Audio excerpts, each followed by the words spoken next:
I'm driving down Maple Street for the first time in 6 months, and there they are, Skylar and Elijah, sitting on the porch swing like they own the place, which technically they do now. My name is Cameron, and I'm about to tell you the most unhinged revenge story you've ever heard. But first, let me paint you this picture. My sister and my ex-fiancé, fingers intertwined, laughing at something on his phone. The same porch where he proposed to me 2 years ago. The same house where I grew up. The same swing where Dad used to read me bedtime stories. I pull over and just stare. Skylar's wearing the sundress I bought her for her birthday last year, the yellow one that makes her look like sunshine. Elijah's in his favourite blue button-down, the one I ironed for him every Sunday morning. They look happy, disgustingly, perfectly happy. Unbelievable, I whisper to myself, gripping the steering wheel until my knuckles go white. Let me rewind 6 months. Picture this. I'm coming home early from a work conference, excited to surprise Elijah with takeout from his favourite Thai place. I've got my key ready. I'm practically bouncing up the front steps of our apartment, and I hear sounds, the kind of sounds that make your stomach drop into your shoes. I open the door, and there's my baby sister, on my couch, under my fiancé, wearing my engagement ring on a chain around her neck, like some kind of twisted trophy. "Cameron!" Skylar scrambled to cover herself with my throw blanket. "This isn't, we didn't mean..." "Shut up." The words came out flat, dead. "Just shut up."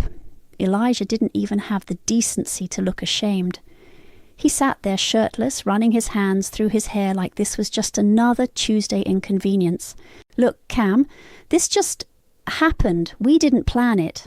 "You didn't plan it?" I laughed, but it sounded more like choking. "You didn't plan to sleep with my sister in my apartment on my couch? It's complicated." No, it's really not." I set the Thai food on the counter with deliberate calm. "Get out, both of you, now." Skylar started crying those pretty tears that always got her out of trouble as a kid. "Cameron, please, let me explain." "There's nothing to explain. You're my sister. He's my fiancé, was my fiancé, and you decided that wasn't enough for you." They left. I ate pad thai alone on the floor and cried until I threw up. But that wasn't even the worst part. The worst part came 3 weeks later when Mom called. "Cameron, honey, we need to talk about the house." I was staying at my friend Hazel's place, sleeping on her couch, trying to figure out how to rebuild my entire life. "What about the house?" "Well, Skylar and Elijah need somewhere to live. And you know how tight money's been since your father passed. The mortgage is killing me." My blood went cold. "Mom, no, tell me you're not..." "I sold it to them. 85,000. It's a fair price for a quick sale." 85,000? I was screaming now. "That house is worth 3 times that, and you sold it to them. They're family, Cameron, and they're in love. Real love. Sometimes these things just happen and we have to accept..." I hung up. I actually threw my phone across Hazel's living room and watched it shatter against the wall. The next day, I drove to Mom's new apartment, a cramped 2-bedroom she'd moved into after the sale. She answered the door in her bathrobe, looking older than I'd ever seen her.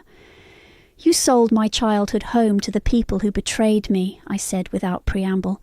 "Cameron, sit down. Let's be reasonable about this." "Reasonable?" I stayed standing. "Mom, he cheated on me with my own sister, and your solution was to give them my inheritance. It was never your inheritance. It was my house. Dad always said, your father said a lot of things, but I'm the one who's been paying the bills since he died. I'm the one who's been drowning in debt. Skylar and Elijah offered cash, no inspection, quick closing. It was practical. Practical. That word hit me like a slap. So that's it. 29 years of my life in that house, and you just sold it to them?" Mom's face went hard. "Life isn't a fairy tale, Cameron. Sometimes the princess doesn't get the castle. Sometimes she has to grow up and move on." I left without another word. But here's the thing about my dad. He was quiet, thoughtful, always 3 steps ahead. When I turned 18, he pulled me aside after my graduation party. Everyone else was cleaning up, but he led me to his study and closed the door. "Cameron, I want to give you something."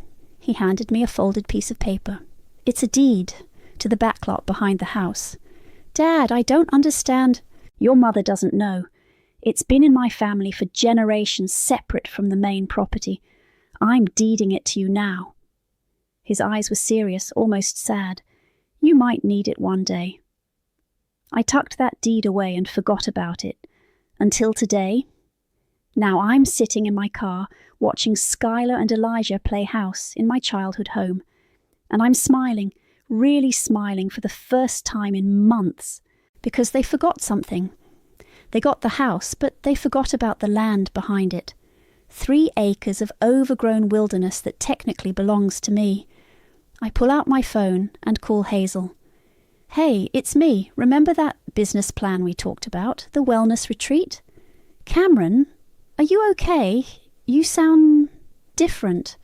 I'm still staring at the house, at my sister and my ex-fiancé living their perfect little life in my perfect little childhood home. I'm great, and I know exactly where we're building it. The moving truck arrives at 6 a.m. on a Tuesday. I'm standing in the overgrown backlot with a cup of gas station coffee, watching the driver's face as he takes in the wilderness I'm calling home. "You sure this is the right address, lady?" "Positive." I hand him a 20. "Just drop everything by those trees over there." Hazel pulls up in her Honda as the movers are unloading my life into cardboard boxes. She gets out wearing designer jeans and a look of pure concern. "Cameron, please tell me you're not actually planning to live in a trailer." "It's temporary." I gesture toward the small Airstream I bought off Craigslist for $3,000. Besides, it's got character. It's got rust, and possibly tetanus. The trailer is a disaster, but it's mine. More importantly, it's on my land, 50 feet from the property line where Skylar and Elijah are probably still sleeping in my old bedroom. Look, I know this seems crazy. Seems crazy? Hazel kicks at a pile of rotting leaves. "Cameron, you're living in the woods like some kind of revenge hermit." "I'm not a hermit. I'm an entrepreneur." I pull out my phone and show her the business plan I've been working on for weeks. Lumen Grove, a wellness retreat for women healing from toxic relationships. Hazel takes the phone, scrolling through my notes. Her expression shifts from concern to curiosity. Meditation huts, hydrotherapy gardens, trauma-informed yoga. She looks up at me. "This is actually brilliant." "I know. But Cameron, the startup costs alone. I've got Dad's life insurance money. $50,000 that Mum never knew about because he left it directly to me." I take the phone back. "Plus your legal expertise, my event planning background, and 3 acres of prime real estate that nobody knows I own." Hazel walks to the edge of the lot, looking toward the house where Skylar and Elijah are living their stolen dream. "And the fact that you'll be building a business literally in their backyard. Pure coincidence." She laughs, the first real laugh I've heard from anyone in months. "You're diabolical. I love it." We spend the next hour walking the property, marking spots for buildings with spray paint. The land slopes gently toward a natural creek, perfect for the meditation spaces. There's a clearing that would be ideal for group sessions, and enough mature trees to create privacy screens. "We'll need permits," Hazel says, making notes on her phone. "Already applied. Turns out the county is very supportive of women's wellness initiatives. And contractors. My cousin Jake owes me a favour. His crew can start next week." Hazel stops walking and stares at me. "You've really thought this through. I've had a lot of time to think." That afternoon I'm setting up a folding table outside my trailer when I hear voices from the house. Skylar and Elijah are on the back deck, close enough that I can make out every word. "Is that Cameron?" Skylar's voice is sharp with disbelief. "What the hell is she doing back there?"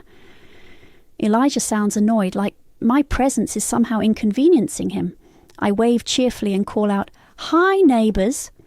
Skylar storms down from the deck, marching across the yard to the property line. She's wearing my old college sweatshirt, the one I thought I'd lost in the move. "Cameron, what are you doing?" "Living my best life. How are you enjoying the house?" "You can't just camp out back there, it's weird." "Actually, I can. It's my land." Elijah joins her, crossing his arms like he's preparing for battle. "Your land?" "Yep. Dad deeded it to me years ago. Separate from the main property." I hold up the official documents. "All legal and everything." Skylar's face goes white. "That's impossible. Mom would have mentioned—" "Mom didn't know. Dad was sneaky like that." "This is harassment," Elijah says. "You're obviously doing this to mess with us." "I'm doing this to build a business. The fact that it bothers you is just a happy accident." Over the next few weeks, Jake's crew transforms the lot. We clear paths, pour foundations, and frame the first meditation hut. I document everything on social media, not to show off, but to build anticipation for our launch. Skylar and Elijah watch from their windows like I'm some kind of fascinating disaster. Sometimes I catch them taking pictures, probably to share with their friends about my breakdown. Let them watch. The first structure we complete is a small office cabin where I can meet with potential clients. Hazel helps me design the interior. Warm woods, soft lighting, plants everywhere. It looks like something from a wellness magazine. "This is gorgeous," she says, arranging crystals on the reception desk. "But are you sure you're ready to counsel other women about toxic relationships? You're still processing your own trauma." "That's exactly why I'm qualified. I know what it feels like to have your world destroyed by the people you trusted most." My first client consultation is with a woman named Sarah who found us through Instagram. She's in her 40s, recently divorced, carrying herself like she's afraid to take up too much space. "I saw your posts about healing where others hurt you," she says, settling into the comfortable chair across from my desk. "That really resonated. Tell me about what brought you here." "My ex-husband. He had an affair with my best friend. They're married now, living in the house we built together." Her voice breaks. "I feel so stupid for trusting them." I lean forward, my heart aching for her. "You're not stupid. You loved people who didn't deserve it. That's not a character flaw. It's proof that you have a good heart." "But how do you move past it? How do you stop feeling like a victim?" I glance out the window toward the house where Skylar and Elijah are probably having dinner at my old kitchen table. "You take back your power. You build something beautiful from the ashes they left behind. And you never, ever let them see you break." After Sarah leaves, I'm cleaning up the office when my phone buzzes with a text from an unknown number. "Saw your little project on Instagram. Cute, but playing in the dirt won't bring Elijah back." S. I screenshot the message and send it to Hazel with a caption. "Day 120. The enemy is getting nervous." That evening I'm grilling dinner on my camp stove when I see a figure walking across the lot toward my trailer. It's Elijah, hands in his pockets, trying to look casual. "Hey, Cameron. This is private property. I just wanted to talk. Clear the air." "The air is perfectly clear. You're on my land without permission." He stops about 10 feet away, close enough to talk, but far enough to respect the invisible boundary I've drawn. "Look, I know things ended badly between us." "Things didn't end badly. You cheated on me with my sister. That's not an ending. It's a betrayal. It wasn't supposed to happen. We were both drunk and—" "Stop." I set down my spatula and face him fully. "Don't insult my intelligence with excuses. You made a choice. Multiple choices, actually. And now you're living with the consequences." "But this," he gestures around the lot, "this is crazy. You're living in a trailer, building some kind of camp. Just to what? Prove a point?" I smile, and I can see it unsettles him. "I'm not proving a point, Elijah. I'm building an empire, right here where you have to see it every single day." He opens his mouth to respond, but I'm already walking back to my trailer. "Oh, and Elijah, Next time you want to chat, make an appointment. This is a business now. 3 months later, Lumen Grove officially opens with 12 guests for our first weekend retreat. I'm standing in the main pavilion at sunrise, watching women practice yoga on handmade wooden platforms surrounded by wildflowers we planted ourselves. "This is incredible," whispers Janet, a teacher from Portland who booked after her husband left her for a younger colleague. "I can actually breathe here." The retreat runs smoothly. Meditation sessions by the creek, therapeutic art workshops, group discussions about rebuilding after betrayal. By Sunday afternoon, I'm exhausted but proud. We did it. We actually built something beautiful. Then Scarlett happens. She's 27, blonde, and has 200k TikTok followers. She booked last minute after a nasty breakup with some influencer boyfriend who cheated on her publicly. During checkout, she's filming everything. "Guys, I cannot even begin to tell you how life-changing this weekend has been," she says to her phone camera, panning across the meditation garden. This place is called Lumen Grove, and it's literally hidden behind this random house in the most unexpected location.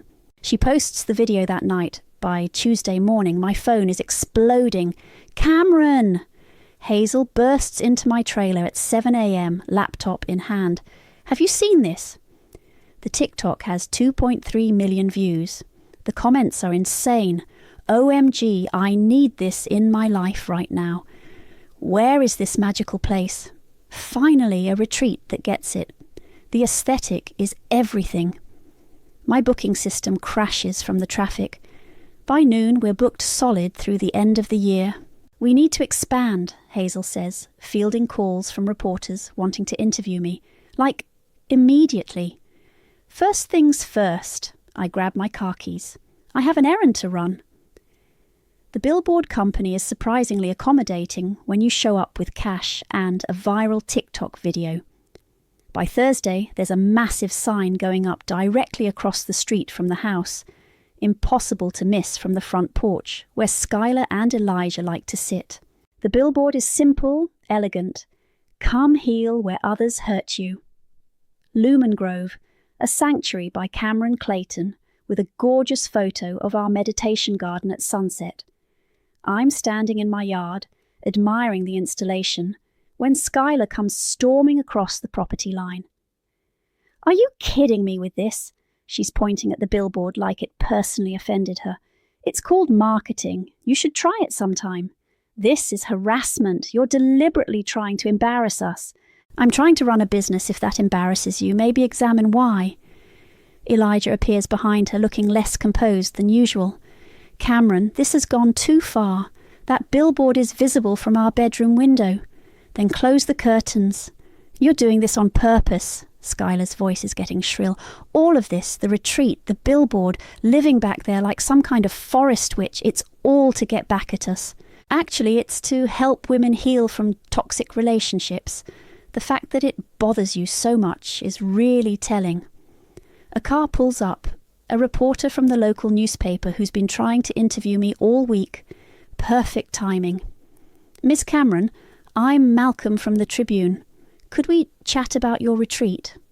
Skylar and Elijah freeze. Being caught mid-tantrum in front of a journalist wasn't part of their plan. "Of course," I smile warmly. "Would you like a tour of the facilities?" As we walk toward the meditation pavilion, I can hear Skylar hissing at Elijah behind us. "This is a disaster. Everyone's going to know our business." The interview goes perfectly. Malcolm is genuinely interested in the retreat's mission, and I keep everything professional and inspiring. No mention of personal drama, just a woman following her passion for helping others heal. "It's remarkable what you've built here," Malcolm says, taking photos of the hydrotherapy garden, "and in such a short time. What inspired you to choose this location?" "Sometimes the universe puts you exactly where you need to be," I say, glancing toward the house where Skylar is watching from an upstairs window. Even when it doesn't feel like it at the time. The article runs the following Sunday with the headline, "Local Woman Builds Healing Haven from Personal Heartbreak." It's beautiful, focusing on the retreat's mission and my background in event planning. The only mention of my personal life is a tasteful line about transforming personal challenges into a passion for helping others. But the internet does what the internet does. Someone in the comments connects the dots about the property situation. Then someone else shares Scarlett's TikTok. Within hours, there are Reddit threads dissecting the whole story. Holy shit, she built a revenge business in her ex's backyard. This is the most savage thing I've ever seen. Living well is the best revenge, but this is next level. My phone rings constantly. More reporters, podcast hosts, women wanting to book retreats. The story spreads from local news to regional, then national lifestyle blogs pick it up. By Wednesday, there's a line of cars driving slowly past the house, people taking selfies with the billboard in the background. Skylar and Elijah have started closing all their curtains during the day. I'm in the office cabin trying to manage the chaos of sudden fame when there's a soft knock on the door. I look up to see my mother standing there with 2 cups of coffee and a smile that doesn't reach her eyes. "Hello, Cameron. I thought we should talk." She's dressed carefully, her good blouse, the pearls Dad gave her for their anniversary. This is her let's be reasonable outfit. "Mum, what brings you by?" "May I sit?" She doesn't wait for an answer, settling into the client chair like she owns the place. "I've been reading about your venture. Very impressive." "Thank you." She sets 1 coffee cup on my desk, a peace offering I don't touch. "I think it's wonderful that you've found a way to channel your energy into something positive. Your father would be proud." "Would he?" "Of course, though I do worry about the attention this is bringing to our family. The reporters, the social media posts, it's all very public." Here it comes. "I was hoping we could discuss how to handle this situation with more discretion, for everyone's sake."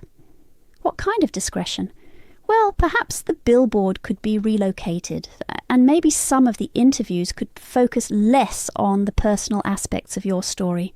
I lean back in my chair studying her face. She looks older, more fragile than I remember. But her eyes are the same, calculating, always working an angle. "Mum, are you asking me to tone down my success to make Skylar and Elijah more comfortable?" "I'm asking you to consider the family. We're all connected in this, whether we like it or not." "You're right. We are connected." I stand up, walking to the window that faces the house. "You sold my childhood home to the people who betrayed me. Skylar slept with my fiancé. And now that I've built something beautiful from the ashes they left behind, you want me to hide it." "Cameron, no, Mom. I'm done protecting other people's feelings at the expense of my own success." She sits quietly for a moment, then picks up her untouched coffee cup. "I see. Well, I hope you know what you're doing." "I do.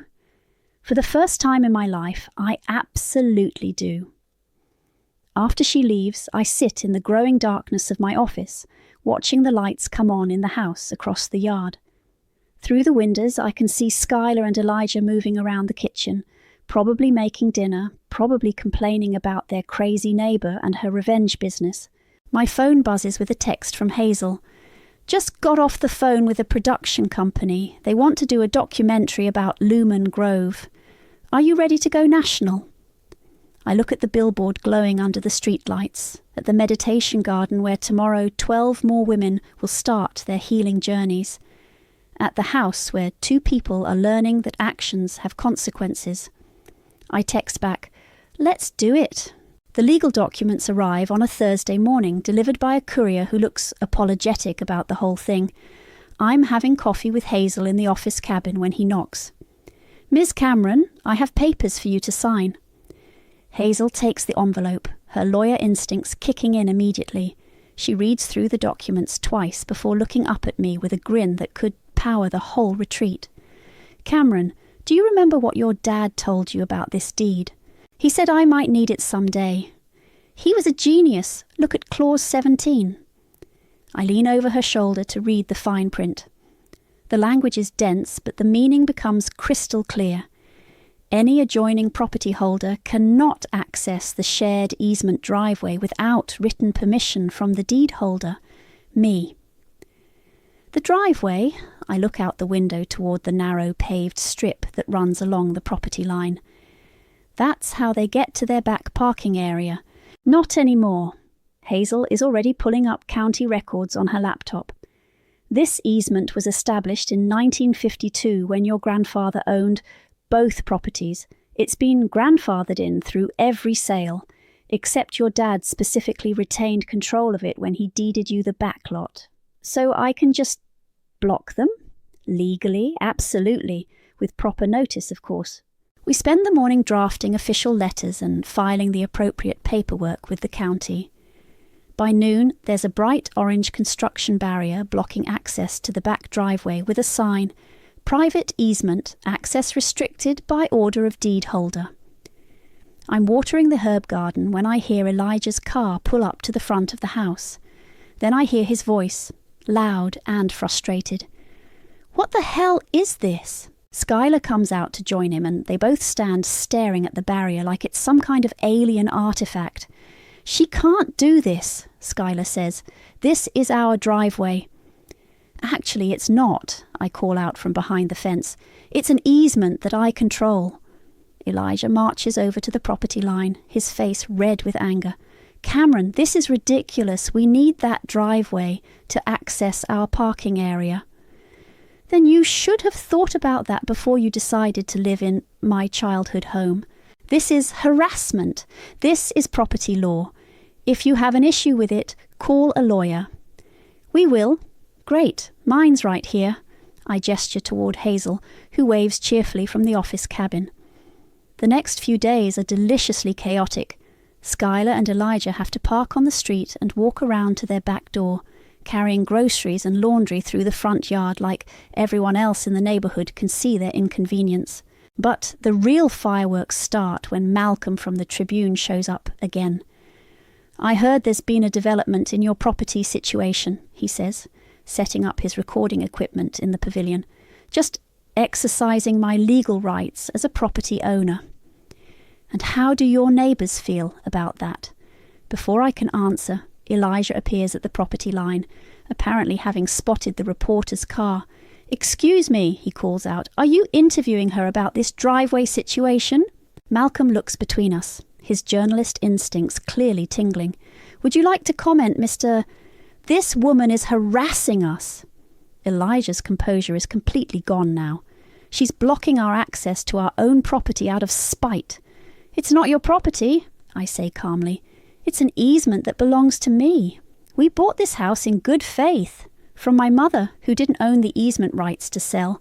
Malcolm is scribbling notes frantically. "So there's a legal dispute over property access." "There's no dispute," Hazel interjects, walking over with a folder of documents. "The deed is clear. Ms. Cameron has full control over easement access." "This is insane!" Skylar appears now, looking frazzled. "She's doing this because she's bitter about our relationship." The words hang in the air like a confession. Malcolm's pen stops moving. "Your relationship?" he asks carefully. I watch Skylar realise what she's just admitted in front of a reporter. Her face goes pale. That's not... My sister and my ex-fiancé are now living together in my childhood home," I say matter-of-factly, "which my mother sold to them after their affair came to light. But this easement issue is purely about property rights." Malcolm's eyes light up like Christmas morning. "So this is about more than just a business dispute? This is about a woman exercising her legal rights," Hazel says firmly. "The personal history is irrelevant to the property law." But it's too late. The story is already writing itself in Malcolm's head. The article runs 3 days later with the headline, "Property Feud Reveals Family Drama Behind Viral Wellness Retreat." It's fair and factual, but the internet explodes anyway. The Reddit threads multiply overnight. She's living her best revenge fantasy. This is better than any soap opera. Team Cameron all the way. National news outlets pick up the story. My phone rings constantly with interview requests. The Today Show wants me on next week. But the real victory comes when I'm checking my email and find a message from the county clerk's office. The easement restriction has been officially upheld after Elijah and Skylar's lawyer challenged it. I screenshot the email and text it to Hazel. "It's official. The driveway stays blocked." She texts back immediately, "You magnificent petty genius." That evening, I'm grilling dinner on my camp stove when I notice unusual activity at the house. There are people with cameras on the street and a news van parked across from the billboard. My phone rings. It's a producer from CNN. "Miss Cameron, we'd love to have you on Anderson Cooper 360 tomorrow night. This story has really captured people's imagination." "What story?" "The modern David and Goliath tale. A woman betrayed by her family who uses the law to reclaim her power. It's resonating with viewers across the country." I look toward the house where Skylar and Elijah are peeking through their curtains at the growing media presence. I'll do it. The CNN interview airs the next night. Anderson Cooper introduces the segment as a story about betrayal, property rights, and the unexpected ways people seek justice. I keep it classy, focused on the legal aspects, the success of Lumen Grove, and the importance of women supporting each other through difficult transitions. But the subtext is clear to anyone paying attention. "Some people might say this seems like an elaborate form of revenge," Anderson says. "I'd say it's an elaborate form of healing. Sometimes the best way to move forward is to build something beautiful where others try to tear you down." The interview goes viral within hours. Lumen Grove starts trending on Twitter. My booking system crashes again from the traffic. But the best part happens the next morning when I'm walking to the office cabin and I see Elijah loading boxes into his car. "Moving day?" I call out cheerfully. He doesn't answer, just slams the trunk harder than necessary. Skylar appears in the doorway, looking exhausted. "The reporters won't leave us alone," she says. "We can't even go to the grocery store without someone recognizing us. That must be difficult. Cameron, please, can't we just talk like adults? We are talking. You're on your property, I'm on mine, and we're having a perfectly civil conversation. You know what I mean." I pause at the gate to my office, keys in hand. "Skylar, you made your choice. You chose him over me, over our family, over basic decency.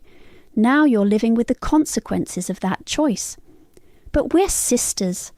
Sisters don't sleep with each other's fiancés." She starts crying then, those pretty tears that used to get her out of trouble. But I'm not the same person who used to fall for them. I never meant for it to happen this way. "But you're not sorry it did." She doesn't answer, which is answer enough. I unlock my office door and step inside, leaving her standing in the yard with her tears and her regrets and her perfect stolen life that's suddenly not so perfect anymore. My phone buzzes with a text from an unknown number. "Saw you on CNN. You're an inspiration. Keep fighting. A fellow survivor." Then another. "Your story gave me the courage to leave my toxic marriage. Thank you." And another. "Building something beautiful from betrayal. That's real strength." I sit at my desk, looking out at the meditation garden where women come to heal, at the billboard that announces my success to the world, at the blocked driveway that proves actions have consequences. My phone rings. It's Hazel. "Cameron, you need to see the news. They're calling it the Lumen Grove effect. Women across the country are sharing their own stories of betrayal and comeback. You've started something bigger than just a retreat." I smile, watching Elijah carry another box to his car while Skylar cries on the front porch they stole from me. Good, it's about time. 2 weeks after the CNN interview, Skylar's Instagram followers start dropping like flies. I'm not actively monitoring her social media. Okay, fine, I totally am. But it's hard to miss when someone goes from 15k followers to 8k in a matter of days. The comments on her posts are brutal. Isn't this the sister who stole the fiancé? How do you sleep at night? Team Cameron forever. Homewrecker vibes. She tries to fight back with a long post about healing and forgiveness and complex family dynamics, but it only makes things worse. The internet has chosen its side, and it's not hers. Meanwhile, Lumen Grove is booked solid through next summer. I'm interviewing contractors about expanding when Hazel bursts into my trailer with her laptop. "You have to see this," she says, pulling up a video on TikTok. It's Elijah, clearly drunk, standing outside Murphy's bar downtown.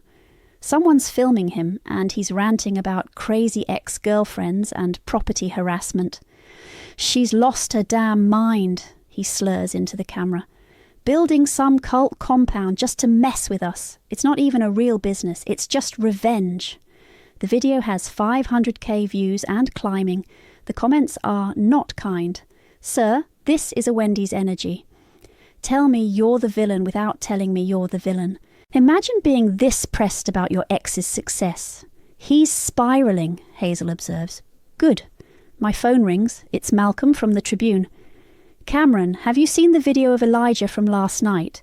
"Just did." "Any comment?" "I'm focused on my business and my clients. What other people do in their spare time isn't my concern." Very diplomatic, but off the record, how does it feel to watch him self-destruct? I look out my trailer window toward the house where Skylar is probably dealing with the fallout from her boyfriend's public meltdown. Off the record, it feels like karma. That afternoon, I'm leading a group meditation session when I notice a familiar car pulling up to the retreat. It's Mom's Honda, and she's not alone. Skylar is in the passenger seat, wearing sunglasses despite the cloudy weather. I finish the session and walk over to meet them at the parking area. Mom gets out first, her face set in that determined expression I remember from childhood arguments. "Cameron, we need to talk." "I'm working, Mom." "This has gone too far." She gestures toward the house where a small crowd of tourists is taking selfies with the billboard.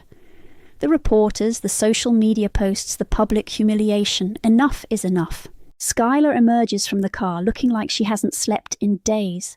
Her usually perfect hair is in a messy bun, and there are dark circles under her designer sunglasses. "Please," Skylar says quietly, Can we go somewhere private?" I lead them to the office cabin, closing the door behind us. Skylar collapses into the client chair while Mom remains standing, arms crossed. "Your sister is having a breakdown," Mom announces. "I'm not having a breakdown," Skylar snaps. "I'm having a reality check." "The online harassment has to stop," Mom continues. "This family feud is destroying all of us. I'm not harassing anyone. I'm running a business. A business built on revenge. A business built on helping women heal from betrayal. If that makes you uncomfortable, maybe examine why." Skylar pulls off her sunglasses and I can see she's been crying. "Cameron, I know I messed up. I know what I did was wrong. But this public shaming, it's killing me." "You're not being publicly shamed. You're experiencing the natural consequences of your actions. People recognize me at the grocery store. They whisper and point. Someone threw a drink at me at Starbucks yesterday. That's terrible, and I'm sorry that happened. But I didn't throw the drink." "You might as well have," Mom interjects. "All those interviews, that CNN appearance, you're painting your sister as a villain." I've never once mentioned Skylar's name in an interview. I've kept the focus on property law and business success. But everyone knows because she admitted it herself to a reporter on my property while I was trying to conduct a professional interview. Skylar starts crying again, ugly sobs that shake her whole body. I can't take it anymore, the comments, the stares, the judgment, and Elijah, he's drinking constantly and blaming me for everything. What did you expect would happen? The words come out harsher than I intended. You destroyed our family for a man who was willing to cheat on his fiancée. Did you think he'd suddenly become trustworthy? I thought he loved me. He loved the thrill of sneaking around. Now that it's public and messy and complicated, he's showing you who he really is. Mum sits down heavily in the other chair. Cameron, please, I'm begging you. Call off the dogs. Tell your followers to leave Skylar alone. I don't have followers, Mom. I have clients and supporters, and I can't control what strangers on the internet choose to do. But you could ask them to stop. Why would I do that? Because we're family. The word hangs in the air like a challenge. I walk to the window looking out at the meditation garden, where women come to heal from exactly this kind of family betrayal. You want to talk about family? Let me tell you about family. I turn back to face them. Family doesn't sell your childhood home to the people who betrayed you. Family doesn't choose a cheating boyfriend over their own sister. Family doesn't ask you to make yourself smaller so other people can feel more comfortable with their bad choices. Cameron, Skylar starts. I'm not finished. You want to know what family looks like? It looks like Dad, quietly deeding me this land because he knew someday I might need it. It looks like him trusting me with something precious because he believed I was worth protecting. Mom's face crumples. Your father, he never told me about the deed. Because he knew you'd find a way to take it from me and give it to someone else. Just like you did with the house. I was trying to help everyone. You were trying to avoid conflict. There's a difference. Skylar wipes her nose with a tissue from the box on my desk. So what now? You just hate us forever? I don't hate you, I just don't trust you, and I don't owe you protection from the consequences of your own actions. But the business stays, the billboard stays, the easement restriction stays. All of it stays because all of it is mine. Mom stands up, her purse clutched tightly in her hands. I see.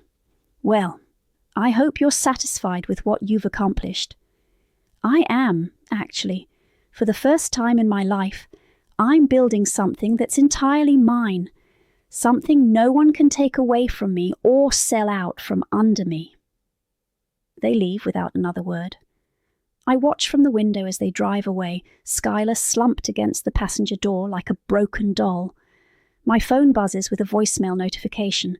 The number is Skylar's. Cameron, it's me. I know you probably won't listen to this, but I need to say it anyway. I'm sorry. I'm so sorry for everything. I know that doesn't fix anything, but I miss you. I miss having a sister. And I know I threw that away for someone who isn't even, her voice breaks. I need help, real help, not the kind where you fix everything for me, but the kind where I actually have to face what I've done. I don't know if you'll ever forgive me, but could we talk? Just us? Please. I save the voicemail and put my phone away.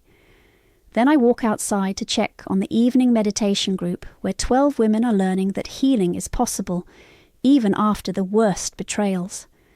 But I don't delete the message. Not yet.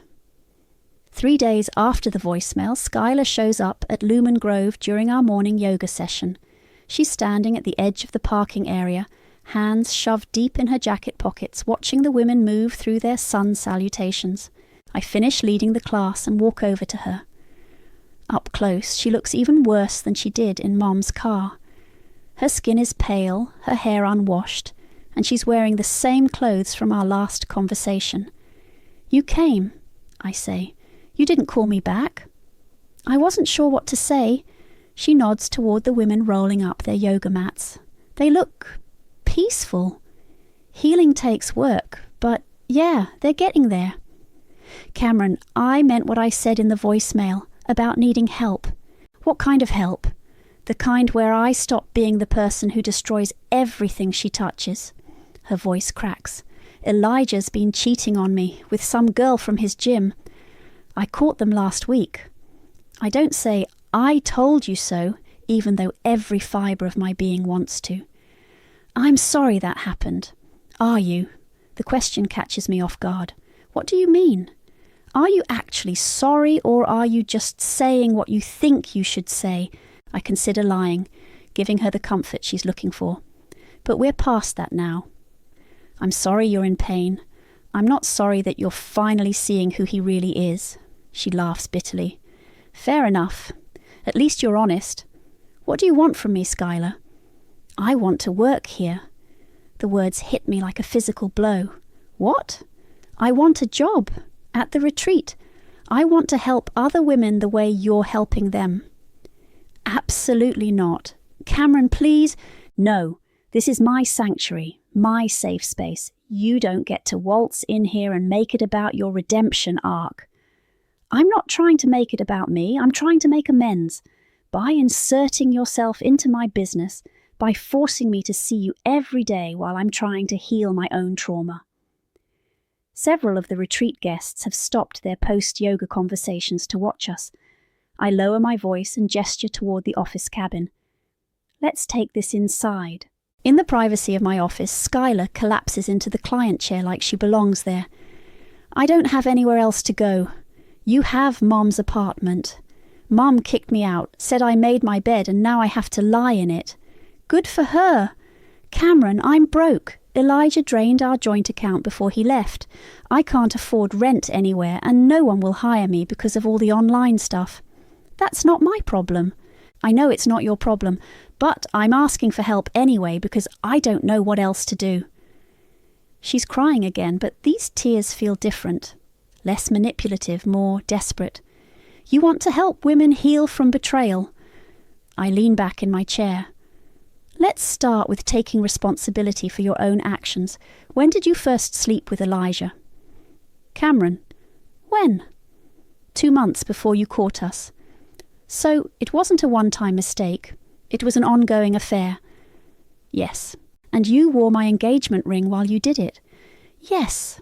Her voice is barely a whisper. And you let me plan our wedding while you were sleeping with my fiancé. Yes. And when I caught you, your first instinct was to make excuses instead of taking responsibility. Yes. And now you want me to give you a job helping other women heal from exactly the kind of betrayal you inflicted on me. She looks up at me with red-rimmed eyes. When you put it like that, it sounds insane. It is insane. But I've changed. Have you? Or are you just desperate? The question hangs between us like a challenge. Skylar wipes her nose with the back of her hand. I don't know. Maybe both. At least that's honest. I stand up and walk to the window. The meditation garden is full of women journaling, processing their experiences, doing the hard work of healing. These women trust me to provide a safe space, free from the kind of toxicity Skylar represents. I want to show you something, I say finally. I lead her outside, past the yoga pavilion, past the meditation huts to the centre of the property where a small bronze statue sits, surrounded by wildflowers. It's a simple figure of a man reading a book, peaceful and contemplative. Dad, Skylar breathes. I had it made from that photo of him in his study, the one where he's reading to us when we were little. Skylar reaches out to touch the statue's hand, then pulls back like she's been burned. He loved us both, she says. He did. But he also knew us both. That's why he gave me this land and not you. Because he knew I'd mess it up. Because he knew I'd protect it. We stand in silence for a moment, looking at the bronze figure of our father surrounded by the healing space I've built. I miss him, Skylar whispers. So do I. He'd be disappointed in me. Probably, but he'd still love you. Would you? Ever? Love me again, I mean? The question breaks something open in my chest. For a moment, I see her as she was when we were kids. My little sister who used to crawl into my bed during thunderstorms, who made me friendship bracelets, who looked up to me like I hung the moon. I don't know, I say honestly, but I know I can't have you working here. This place is for healing, not for working through family drama. Then what am I supposed to do? Figure it out. The same way I had to figure it out when you and Elijah destroyed my life. That's not fair. Fair? I turned to face her fully. You want to talk about fair? Fair would have been you coming to me when you started having feelings for Elijah. Fair would have been you ending things before they started. Fair would have been you supporting me instead of betraying me. I know. Fair would have been Mom refusing to sell you my childhood home. Fair would have been you facing consequences for your actions instead of being rewarded with everything I lost. Cameron, please. No, Skylar. I've spent months rebuilding my life from the ground up. I've created something beautiful and meaningful and entirely mine. And now you want me to hand you a piece of it because you're finally facing the consequences of your choices. You need to figure out how to live with what you've done. You need to find your own path to redemption that doesn't involve me cleaning up your mess. I start walking back toward the office, leaving her standing next to Dad's statue. Cameron, wait! I turn around one last time. I'm sorry, she says, and for the first time it sounds like she means it. I'm sorry for all of it. For Elijah, for the house, for being selfish and stupid and cruel. I'm sorry for hurting you when you didn't deserve it. I know you are, but it's not enough. No, it's not. I watch her walk back to her car, shoulders shaking with sobs. Part of me wants to call out, to offer her something. Money, a place to stay, forgiveness she hasn't earned. But I don't. Instead, I go back to my office and call Hazel. How did it go? She asks. She wanted a job. Please tell me you said no. I said no. Good, you're not responsible for fixing her life. I know, but it still hurts. Of course it does. She's your sister. But Cameron, you've built something incredible here. Don't let guilt make you compromise it. That evening I'm locking up the office when I notice an envelope tucked under my door. Inside is a handwritten note from Skylar. I know you'll probably throw this away, but I needed to say it anyway. You're right about everything. I don't deserve your forgiveness or your help. But I want you to know that seeing what you've built here, seeing how strong you've become, it makes me proud to be your sister, even if I don't deserve to be. I'm going to figure out how to be better, not for you, but for me. And maybe someday, if I do the work and prove I've changed, we can try again. But until then, I'll stay away. I love you. S. I fold the note and put it in my desk drawer, next to the deed Dad gave me all those years ago. Some things are worth keeping, even when they hurt. 6 weeks after Skylar's visit, I'm reviewing expansion plans with Hazel when my phone rings. It's a number I don't recognise, but the voice is familiar. It's the county clerk's office. Ms. Cameron, this is Janet from Property Records. We need to discuss an issue with the house at 412 Maple Street. What kind of issue? There's been a complaint filed regarding commercial activity on a residentially zoned property. We need to schedule an inspection. I put the call on speaker so Hazel can hear. Commercial activity? According to the complaint, the current residents have been operating an unlicensed short-term rental business from the property, Airbnb, VRBO, that sort of thing. Hazel and I exchange glances. Who filed the complaint? I can't disclose that information, but the inspection is scheduled for next Tuesday at 10 a.m. After I hang up, Hazel pulls up her laptop and starts typing furiously. What are you looking for? Remember that deed clause your dad was so specific about, the one about non-commercial family usage within 100 feet of your property? Yeah, but that's about my land, not the house. Actually, it's about both. Look at this. She turns the screen toward me, highlighting a section of the original deed. Any commercial activity on adjoining properties within the specified radius constitutes a violation of the deed restrictions. Meaning, if Skylar and Elijah have been running an illegal rental business, they've violated the terms that allow them to own the house at all. But they're not even living there anymore. Elijah left weeks ago. Doesn't matter. The violation occurred while they were the legal owners. I stare at the screen, reading the fine print that my father somehow knew would matter someday. What happens if there's a violation? The property reverts to a forced sale situation, and as the deed holder of the adjoining land, you have first right of refusal. You're telling me I could buy back my childhood home? I'm telling you that if they violated the commercial usage clause, you could buy it back at market value through a court-ordered sale. Tuesday morning arrives with unseasonable warmth. I'm pretending to work in my garden when the county inspector arrives, a middle-aged woman with a clipboard and a no-nonsense attitude. Ms. Rodriguez, County Planning Department, she introduces herself. I understand you filed the complaint about commercial activity. Actually, I didn't file anything, but I am the adjacent property owner. I see. Well, the complaint was filed anonymously, but it included some very specific evidence. She shows me her tablet, which displays screenshots of Airbnb listings for charming family home, perfect for weekend getaways.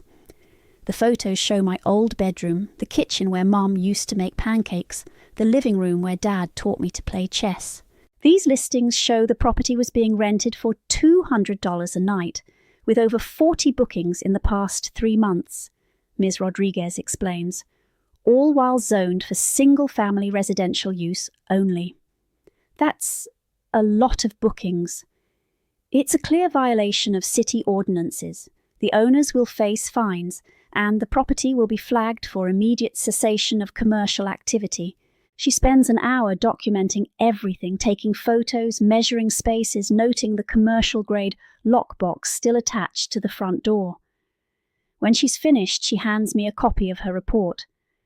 The owners have 30 days to respond to the violation notice. If they can't prove the activity has ceased and pay the associated fines, the city can force a sale to recover costs. And then it goes to auction, though adjacent property owners do have first right of refusal in cases involving deed restrictions. That afternoon, Hazel and I are celebrating with coffee when my phone buzzes with a text from an unknown number. We need to talk. This is Skylar. I show Hazel the message. Should I respond? Absolutely. This should be interesting. I text back. Office cabin, 1 hour. Skylar arrives looking worse than I've ever seen her.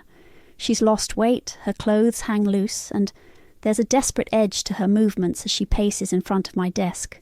You did this, she says without preamble. Did what?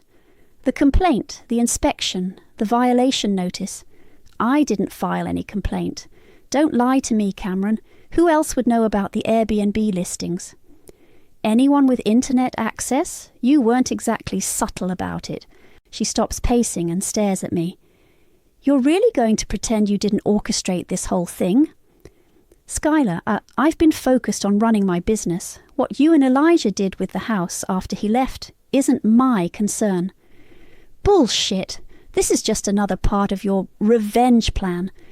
My revenge plan? I lean back in my chair. You mean my business plan, the one where I build a successful company and mind my own affairs? The city wants $40,000 in fines and back taxes. $40,000, Cameron. Money I don't have. That sounds like a problem you should discuss with Elijah, since he's the one who set up the rental business. Elijah's gone. He emptied our accounts and disappeared with his gym girlfriend. I can't even reach him. For the first time since this whole mess started, I feel a flicker of genuine sympathy for her, but only a flicker. I'm sorry he screwed you over, but that's not my fault. The house is going into foreclosure. They're forcing a sale to cover the fines and the remaining mortgage. I heard. And you're going to buy it, aren't you? I don't answer immediately. The truth is, Hazel and I have already been pre-approved for a loan. The house will likely sell for around $150,000 at auction, still below market value, but more than the $85,000 Mum sold it for. If I choose to bid at the auction, that's my right as an adjacent property owner. So you're going to take everything, the house, my dignity, my entire life.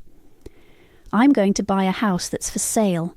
You're the one who turned it into a commercial property and violated city ordinances. We needed the money. Do you have any idea how expensive it is to live in that house?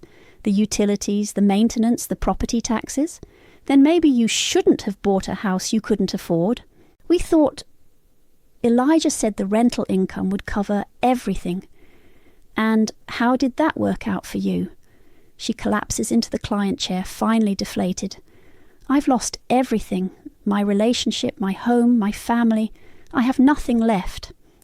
You have your life. You have the opportunity to start over and make better choices. Easy for you to say. You're about to get everything you ever wanted. What I wanted was a faithful fiancé and a loyal sister. What I'm getting is a house I'm buying at market price after you destroyed your own life with greed and poor judgment. Cameron, please, I'm begging you, don't bid on the house. Let someone else buy it. Give me this one thing. Why would I do that? Because I'm your sister. Because despite everything, we used to love each other. I look at her sitting in my office, in the business I built from nothing, asking me to give up the chance to reclaim my childhood home so she can feel better about losing it. Skylar, I spent months sleeping in a trailer, building this retreat with my bare hands, while you and Elijah played house in my childhood bedroom. You turned my father's home into a commercial venture to fund your lifestyle, and now you want me to sacrifice my chance to buy it back because you're facing consequences. Yes. No. Cameron, the auction is next Friday at 2 p.m. If you want the house, show up with a cashier's check. She leaves without another word. Through my office window, I watch her drive away, in a car that's probably about to be repossessed too. That evening, I walk through the meditation garden to Dad's statue. The bronze figure looks peaceful in the fading light, surrounded by the flowers that bloom where his ashes are scattered. I'm coming home, Dad, I whisper, and this time I'm never leaving. The auction takes place on the courthouse steps on a crisp Friday afternoon. I arrive with Hazel and a cashier's check for $160,000, enough to outbid anyone who might show up.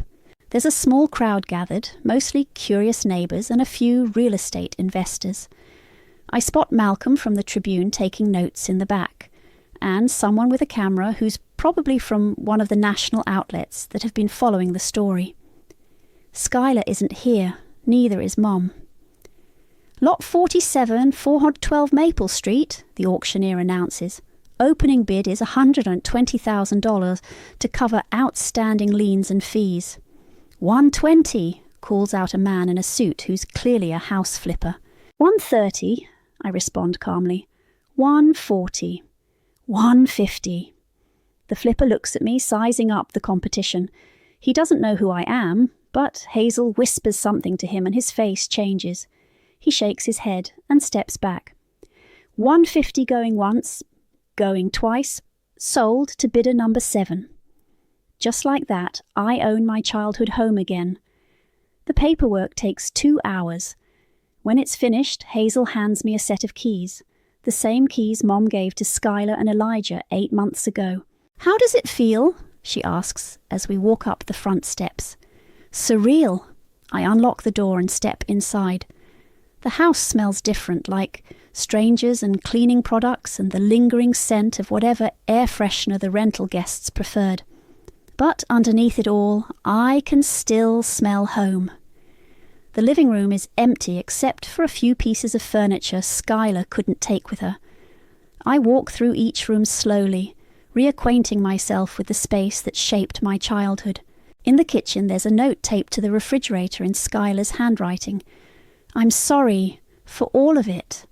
I hope you can make this place happy again. S. I fold the note and put it in my pocket next to the deed Dad gave me all those years ago. So, what's the plan? Hazel asks, joining me in the kitchen. Trauma survivor housing, like we discussed. Women who need a safe place to rebuild their lives after leaving abusive situations. The city will love that, especially after all the positive press about Lumen Grove. We spend the afternoon measuring rooms and planning renovations. The house will need work. New flooring, updated bathrooms, a commercial kitchen for group meals. But the bones are solid, just like Dad built them to be. My phone rings as we're leaving.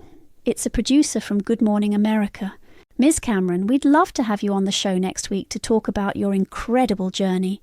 From betrayal to building an empire, it's exactly the kind of story our viewers connect with. I appreciate the interest, but I'm not really focused on media appearances right now. We understand this has been a whirlwind, but your story is inspiring women across the country. The hashtag Lumen Grove Effect has over 2 million posts. I look back at the house, at the billboard across the street, at the retreat property where women are gathering for evening meditation. Actually, you know what? Yes, let's do it. The Good Morning America interview airs on a Tuesday morning. I'm sitting across from Robin Roberts in a sunny studio wearing the blue dress Hazel insisted made me look approachable but powerful. Cameron, when you first discovered your sister and fiancé's affair, did you ever imagine it would lead to this? Robin asks, gesturing to photos of Lumen Grove on the screen behind us. Honestly, I thought my life was over. I felt like I'd lost everything that mattered to me. But you didn't give up. I had a choice. I could let their betrayal define me, or I could use it as fuel to build something better. And now you've purchased your childhood home back. And you're turning it into housing for abuse survivors? The house where I learned what family should look like will now be a place where women can rediscover their own worth. It feels like the right full circle. What would you say to women who are facing their own betrayals right now? I look directly into the camera, thinking about all the messages I've received from women sharing their own stories. Your pain is valid. Your anger is justified. But don't let other people's failures convince you that you're not worthy of something beautiful. Sometimes the best revenge is building a life so amazing that you forget why you wanted revenge in the first place. The interview goes viral within hours. My phone doesn't stop ringing for 3 days, but the call that matters most comes on Thursday evening. I'm in the house painting what used to be my bedroom when my phone buzzes with Mom's number. Cameron, I saw the interview. Hi, Mom. I wanted to... I owe you an apology, a real one. I set down my paintbrush and sit on the floor where my bed used to be. I'm listening. I was so focused on keeping peace in the family that I forgot to protect the daughter who actually deserved protecting. I sold your home to the people who hurt you because it was easier than dealing with the mess they'd made. Why are you telling me this now? Because I've been living with Skylar for 2 months, watching her fall apart, and I finally understand what you've been trying to tell me. Actions have consequences, and I've been enabling her to avoid hers while punishing you for having standards. Where is Skylar now? She moved out last week, got a job at a coffee shop across town, found a studio apartment she can barely afford. She's finally trying to stand on her own feet. Good for her. Cameron, I know I don't deserve it, but could we try again? Could we be a family again? I look around the empty room. At the walls I'm painting soft yellow, the colour of hope, Hazel says. We can try, Mom, but it has to be different this time. No more choosing sides, no more asking me to make myself smaller so other people feel comfortable. I understand, and Cameron, your father would be so proud of what you've built. All of it. After we hang up, I walk outside to check on the evening meditation session. 20 women are sitting in a circle under string lights, sharing their stories and supporting each other through the hardest chapters of their lives. My phone buzzes with a text from an unknown number. Your retreat saved my marriage. My husband saw your interview and finally understood why I needed space to heal. We're in counselling now, and it's working. Thank you for showing me that I deserved better. Jessica. Then another. I left my abusive boyfriend after reading about your story. I'm scared, but I'm free. Starting my own business next month. You're an inspiration. Maria. And another. My daughter showed me your TikTok. I'm 67 years old and I just filed for divorce from a man who's been cheating on me for 20 years. It's never too late to choose yourself. Dorothy. I scroll through dozens of messages from women who found the courage to change their lives because they saw me change mine. The last message makes me smile. I don't know if you remember me, but I was your first client consultation. Sarah, I wanted you to know that I bought a house last week. My own house, with my own money, in my own name. Thank you for showing me that healing is possible.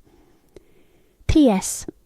I heard through the grapevine that my ex-husband's new wife just filed for divorce. Apparently he cheated on her too. Karma is real. S. I put my phone away and walked to Dad's statue in the centre of the garden. The bronze figure looks peaceful in the moonlight, surrounded by flowers that bloom where love was planted. We did it, Dad, I whisper. We took the worst thing that ever happened to me and turned it into something beautiful. A gentle breeze rustles the leaves overhead, and for a moment I swear I can hear his voice. I always knew you would, sweetheart. I always knew. Tomorrow I'll continue the work, helping women heal, expanding the retreat, turning the house into a sanctuary for survivors. But tonight I'm exactly where I belong, home, surrounded by the life I built from the ashes of someone else's betrayal. And it's more beautiful than anything they ever could have stolen from me.